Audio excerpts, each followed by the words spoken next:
வணக்கம். நான் சாகுனம் மீது தமிழக வெற்றி கழக வழக்கறிஞர். இன்னைக்கு மகாவீர் ஜெயந்திய தமிழகம் எங்கும் கொண்டாடிக்கிட்டு இருக்கிற அல்லது உலகமும் கொண்டாடிக்கிட்டு ஜெயின் மக்களுக்கு என்னோட வாழ்த்துக்களை தெரிவிச்சுட்டு இந்த வீடியோவை தொடங்குறேன். இன்னைக்கு நாம பேச போற விஷயம் TTT. அது என்னங்க? ட்ரிபிள் டி, தளபதி தன்னார்வ தொண்டற்படை. இது என்ன பெரிய இயக்கமா அல்லது இது என்ன புது அமைப்பா இல்ல நம்ம புதுசா அறிவிச்சதா? இப்படி பல்வேறு கேள்விகள் வினாக்கள் உங்க மனசுல ஏற்படும். இந்த வீடியோவை பார்த்தா இதற்கான விடை உங்களுக்கு புரியும். இந்த தளபதி தன்னார்வ தொண்டர் படை அப்படிங்கிறது காலத்தின் கட்டாயமா நான் பார்க்கிறேன்.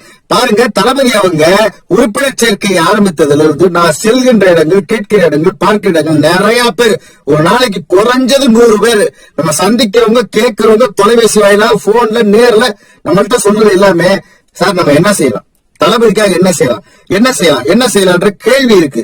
நான் நிறைய பேர்ட்ட சொல்றது, நீங்க பொறுப்பாளர்கள் போய் பாருங்க, அவங்க என்ன வழிகாட்டுறாங்களோ அதன்படி செயல்படுறது. நிறைய பேர் சொல்றது, சார் அது ஒரு பக்கம் இருக்கட்டும், உறுப்பினர் நம்ம பக்கத்துல சேர்க்கறதுக்கு என்ன செய்யலாம், நம்ம தளபதி சொல்லியிருக்காங்க 2 கோடி உறுப்பினர் செய்யலாம், என்ன செய்யலாம், என்ன செய்யலாம் என்று துடி நம்மளால ஏதாவது ஒரு உதவி செய்யணும் சார், தளபதிக்கு இந்த கட்சிக்கு ஏதாவது நம்ம உதவி செய்யணும் சார், என்ன செய்யலாம் என்று கேட்கக்கூடிய சாமானியர்கள் மட்டுமல்ல, ரொம்ப படிச்சவங்க, உயர் பதவியில் இருக்கவங்க, சார் நான் கவர்மெண்ட்ல இருக்கேன், என் நண்பர் ஒருத்தர் சொன்னாரு, நான் கவர்மெண்ட்ல இருக்கேன், நான் டீச்சரா இருக்கேன், நான் இதை விட்டுட்டு வர முடியாது, ஆனா இந்த கட்சிக்கு இயக்கத்துக்கு நான் ஏதாவது செய்யணும்னு நினைக்கிறேன், என்ன செய்யலாம் பொறு அப்படின்னு சொல்றேன். இப்படி பல்வேறு விஷயங்களை நான் பார்க்கும்போது நிறைய பேர், ரொம்ப பேரு என்ன செய்யலாம் தளபதிக்காக துடிச்சுக்கிட்டு இருக்காங்க. தன்னார்வமாக, தன்னெழுச்சியாக, உலகத்திலேயே எந்த இயக்கமும் தோன்றி இந்த மாதிரி தன்னார்வமா ஏதாவது செய்யணும், நம்ம தளபதி அறிவிச்ச விஷயத்தை நோக்கத்தை நோக்கி நம்ம போகணும், நாம 2026 கட்டாய தளபதி ஆட்சி அமைக்கணும் அப்படின்னு உறுதியா இருக்கக்கூடிய ஒருவர் அல்ல, 1000 பேர் அல்ல, லட்சக்கணக்கான பேர்களை நான் கேள்விப்படுகிறேன், பார்க்கிறேன், கேட்கிறேன்.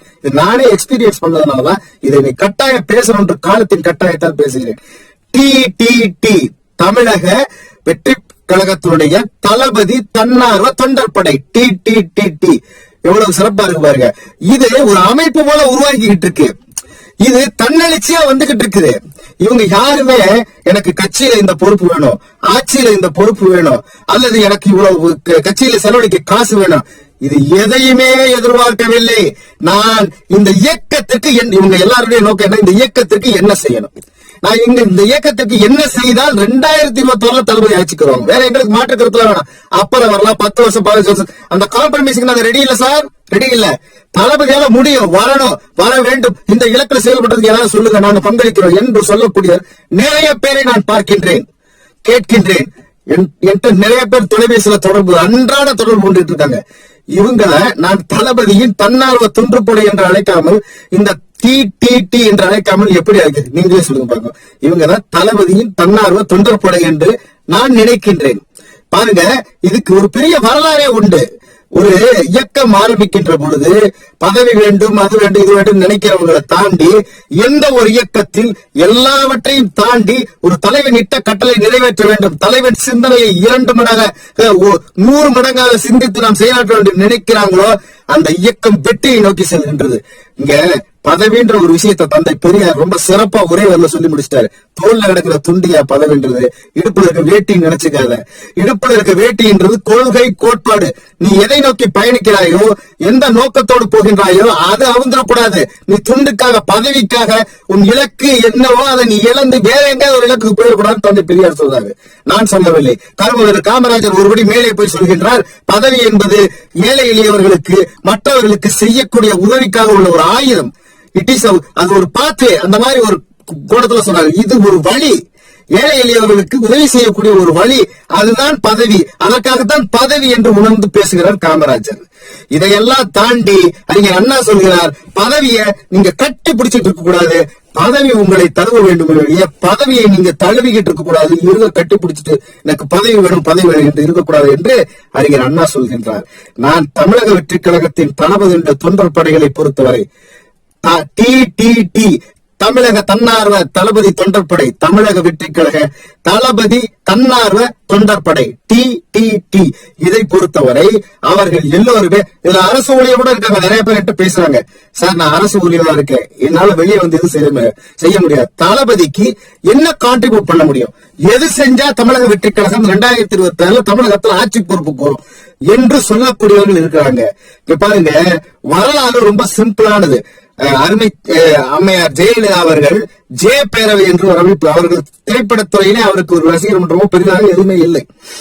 அவர் அரசியலை நோக்கி வருகின்ற பொழுது ஜே பேரவை ஒன்று உருவாக்கப்படுகிறது. இந்த பேரவை உருவாக புற்றீசல் போல உறுப்பினர்கள் சேரும் பொழுது அம்மையார் ஜெயலலிதா அவர்களை சேர்ந்தவர் அனைத்தையும் அடிப்படை உறுப்பினர் நீக்கிறாங்க. ஆனா ஒரு காலகட்டத்தில் அந்த ஜே பேரவையில் தான் முக்கியமான எம்எல்ஏக்கள், எம்பிக்கள் போன்றவர்களை அம்மையாரே தேர்ந்தெடுக்க வேண்டிய கட்டாயத்துக்கு வந்தார்கள். காரணம், அந்த ஜே பேரவை ஜெயலலிதா பேரவை தான் பின்பு அம்மா பேரவையாகிறது. அந்த பேரவையில் இருந்தவர்கள் அனைவரும் எந்த நோக்கத்துக்கும் இல்லாமல் அம்மையார் ஜெயலலிதா அவர்கள் ஆட்சி பொறுப்பில் கட்டில் ஏற வேண்டும் என்ற ஒரே நோக்கத்துக்கு செயல்பட்டார் என்பதை புரிந்து கொண்டார். அதே போல்தான் இந்த டிடிடி தளபதி தன்னார்வ தொண்டற்படையும் இப்போது செயல்பட்டுக் கொண்டிருப்பதாக நான் கருதுகின்றேன். இவங்க அமைப்பாலாம் இல்ல, தலைவர் பொருளாளர் அப்படிலாம் இல்ல, ஆங்காங்க செயல்பட்டுட்டே இருக்காங்க.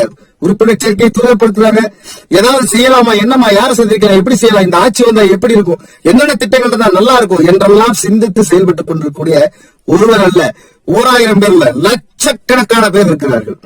ஆங்கிலத்திலே ஒரு பழமொழி உண்டு, Scots is play all games மாஸ்டரினால் நன்னின் முன் என்பது. அதாவது ஸ்காட்ஸ் என்பவன் எல்லா விளையாட்டுகளும் விளையாடான், ஆனால் ஒன்றிலும் வென்றதில்லை. அதை போல எதிரிகள் நமக்கு எதிராக எல்லா சித்து விளையாட்டுகளையும் விளையாண்டாலும் டி இந்த 3 மந்திரம், இந்த 3 எழுத்து மந்திரம் அவர்களை உடைக்கும். ஜெயபேரை மட்டுமல்ல, புரட்சித் தலைவர் எம்ஜிஆர் அவர்கள் கட்சியை ஆரம்பித்து என்னுடைய தொண்டர்கள் எல்லாம் இனிமேல் ரசிகர்கள் தொண்டர்களாக அழைக்கப்படுவார்கள் என்று சொன்ன போதும் கூட எம்ஜிஆர் மன்றங்களை ஒருங்கிணைத்து எம்ஜிஆர் மன்றங்களை இன்றளவும் கட்சிக்குள் வைத்து இருந்த பெருமை எம்ஜிஆர் மன்ற ஒருங்கிணைப்பாளர் ஆர்.எம். வீரப்பன் அவர்களை சாரும். அது ஒரு தனி அமைப்பாக தொடர்ந்து செயல்பட்டது. அதை போல திராவிட கழகத்தோடு முரண்பட்டு திராவிட முன்னேற்ற கழகம் என்ற இயக்கமாக திமுக உருவெடுத்த பொழுதும் திராவிட கழகம் இன்றளவும் திமுகவின் ஒரு அடிப்படை பணியை செய்யக்கூடிய திராவிட சித்தாந்தத்தை கொண்டு சேர்க்கக்கூடிய ஒரு அமைப்பாக செயல்பட்டுக் கொண்டிருக்கிறது. இந்த டிடிடி ஒரு முக்கியத்துவம் வாய்ந்த ஒரு கொள்கை கொண்ட ஒரு தொண்டர் படையாக தான் எனக்கு தெரிகின்றது. அவர்கள் கட்டுப்பாட்டை மீறியவர்கள் அல்ல, அவர்கள் யாருக்கும் எதிரானவர்கள் அல்ல, அவர்கள் ஒன்று சேர்ந்தவர்கள் அல்ல. ஆங்காங்கே இதுபோல தளபதியின் தன்னார்வ தொண்டர் படை செயல்பட்டுக் கொண்டிருக்கிறார்கள். அதை சொல்ல வேண்டியது என்னுடைய கடமை, அதை வெளியுலக காட்ட வேண்டியது என்னுடைய கடமை. அது உருவாகி கொண்டிருக்கிறது. அவர்களை என்னவென்று சொல்வது என்று எனக்கு தெரியவில்லை, அவர்களை எப்படி முறைப்படுத்துவது என்று தெரியவில்லை. இதை இயற்கையும் இறைவனும் முறைப்படுத்துவான் என்ற நம்பிக்கை எனக்கு இருக்கிறது. இந்த டிடிடி என்கின்ற தளபதியின் தன்னார்வ படை வீரர்களுக்கும் அல்லது தளபதியின் தொண்டர்களுக்கும் ரசிகர்களுக்கும் பொதுமக்களுக்கும் நான் ஒன்றைத்தான் சொல்லிக்கொள்ள ஆசைப்படுகின்றேன். 2026 தான் நம்ம இலக்கு, அதுக்கடுத்து கிடையாது. 2026 உறுதியா தமிழக வெற்றி கழகம் தலைமை பீடத்துல தளபதியை முதல்வராச்சு ஒரு ஆட்சியை நிச்சயம் உருவாக்கி காட்ட வேண்டும். இதற்காக பாடுபடணும். சும்மா அப்புறம் வச்சுக்கலாம், 10 வருஷம் போய்க்கலாம், நம்ம கொஞ்சம் கொஞ்சமா போவோம். அதுக்கெல்லாம் தளபதியுடைய நோக்கத்தை புரிந்து கொண்டு இந்த டிடிடி தயாராக இல்லை. இந்த தளபதியின் தன்னார்வ தொண்டற்படை உறுதியாக நிச்சயமாக 2026 தேர்தல் நமக்கான தேர்தல், தமிழக வெற்றி கழகத்தை தலைமைப்படுத்தி ஏற்றும் தேர்தல் என்பதில் உறுதியாக இருக்கிறார்கள். இது நாம வாயில பேசிட்டு போற விஷயம் அல்ல, செயல்படுறது போற விஷயம் அல்ல. இவையெல்லாம் ஒருங்கிணைத்து தளபதியின் நோக்கம் 2 கோடி உறுப்பினர் என்பது, நம்முடைய நோக்கம் என்பது 3 கோடி உறுப்பினர் என்கின்ற இலக்கை எட்டி தமிழகத்திலே தளபதியின் தலைமையிலே 2026 ஆட்சி பொறுப்பில் ஏற்ற வேண்டும். நமக்கு நாள் குறைந்துகிட்டே வருது. நேற்று 1, இன்று 2 என்று நாட்கள் குறைகின்றது. எனவே நமது இலக்கை நோக்கி இலக்கணத்தை வகுத்து தமிழகத்திலே தளபதி ஆட்சிக்காக நாம் ஒவ்வொரு நாளும் சிந்தித்து செயல்பட்டு விடாமுயற்சியோடு உழைக்க வேண்டிய கட்டாயத்தில் இருக்கிறோம் என்பதை கூறி விடைபெறுகிறேன். வணக்கம்.